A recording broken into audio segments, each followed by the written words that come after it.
Bonjour, chers auditeurs de la Victoire de l'amour. Quel plaisir d'être avec vous. J'espère que cette lecture va vous faire du bien aujourd'hui, que Dieu va vous parler. Je prie qu'il vous parle à travers ces quelques versets qu'on va lire ensemble, qui se trouvent à être dans Matthieu chapitre 7. C'est le Sermon sur la montagne. On va lire que quelques versets, les versets 6, 12, 13 et 14, qui vont comme suit.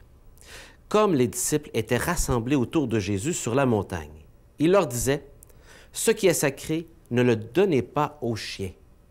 Vos perles, ne les jetez pas aux cochons pour éviter qu'ils les piétinent, puis se retournent contre vous pour vous déchirer. Tout ce que vous voudrez que les autres fassent pour vous, faites-le pour eux, vous aussi. Voilà ce que dit l'Écriture, la loi et les prophètes. » Notez ici qu'il ne dit pas, comme nous on le dit souvent, « Ne faites pas aux autres ce que vous n'aimeriez pas qu'on nous fasse. » C'est au négatif, c'est au positif que c'est dit ici. Donc, une invitation à initier, pas juste pas faire des choses, de faire des choses positivement, parce que Dieu le fait à nous, premièrement. Et nous permet, parce qu'il nous le fait à nous, de le faire à d'autres. Mais bon, je continue. Entrez par la porte étroite. Elle est grande, la porte, elle est large le chemin qui conduit à la perdition. Ils sont nombreux ceux qui s'y engagent, mais elle est étroite, la porte. Il est resserré le chemin qui conduit à la vie. Et ils sont peu nombreux, ceux qui le trouvent.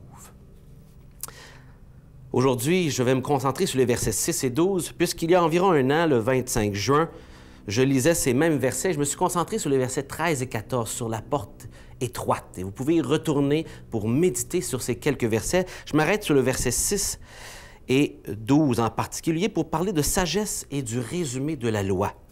Pourquoi? Bien, les paroles qui sont là sont importantes. Dans les versets 1 à 5, il va parler de ceux qui jugent les autres durement. Jugez pas les autres, sinon vous allez juger comme vous allez juger les autres. Et aussi, enlève la poutre qui est dans ton œil avant de regarder la paille dans l'œil de l'autre. C'est ces paroles qu'on retrouve dans les premiers versets. Et c'est à la suite de ces paroles que Jésus donne cet ordre pour équilibrer sa condamnation de tout jugement acerbe.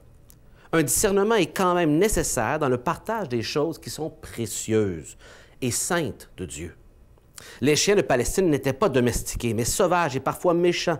Les pourceaux étaient des animaux impurs, d'après la loi. Tous deux représentaient des hommes cruels, des hommes religieux, désireux de contrôle des gens, hostiles à Dieu même.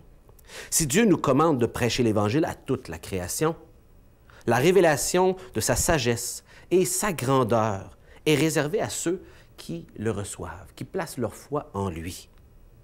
À plusieurs reprises, Jésus refuse de répondre à ses adversaires ou de leur faire l'explication de ses paroles à cause de cette raison. Ce verset nous dit pourquoi. Pour celui qui est souillé, tout est souillé et l'Évangile sera donc profané. Jésus pouvait, lui, savoir qui était la personne avec le cœur fermé, qui n'était pas réceptif. Et deuxièmement, l'adversaire peut même se servir de ces choses pour se retourner contre nous.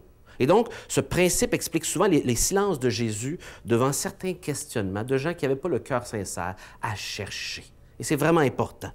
Verset 12, maintenant sur le résumé de la loi, c'est à la suite d'encouragement de demander à Dieu et de lui faire confiance que nous donnera ses paroles. Juste auparavant, il dit, demandez à Dieu, il va vous donner comme un père. Et c'est à la suite qu'il dit cela.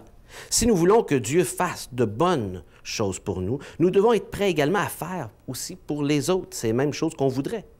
Par cette seule phrase bien connue, Jésus résume tout son enseignement sur le devoir d'un enfant de Dieu envers son prochain.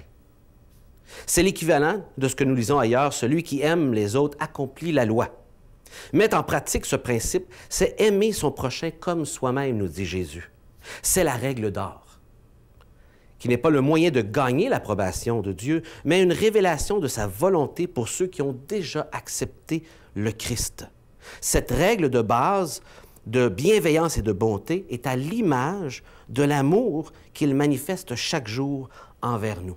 Vous savez, je peux faire du bien à l'autre dans la mesure où je réalise tout le bien que Dieu m'a fait généreusement, sans mérite de ma part. Et à ce moment-là, je peux être libre d'aider, de faire du bien à l'autre, sans m'attendre à quelque chose. Vous voyez? Sinon, je veux gagner quelque chose si je le fais avec une attente pour paraître bien. Si j'accompagne une dame à traverser la rue pour qu'on me regarde. Mais est-ce que les gestes que je le fais pour le regard des autres ou parce que Dieu est tellement bon envers moi que c'est un débordement de ma joie, de ma reconnaissance envers Dieu qui produit de la bonté dans ma vie parce que je reçois de sa bonté. Avez-vous reçu la bonté de Dieu, de son pardon, de son amour inconditionnel qui fait déborder en vous cette reconnaissance? S'il n'y a pas de débordement, il n'y a pas de vie. Ce débordement manifeste la vie de Jésus en nous. Je vous invite à vous approcher de Jésus et de saisir la vie qu'il vous offre, une vie de bonté qui passe par sa bonté en premier. Bonne journée.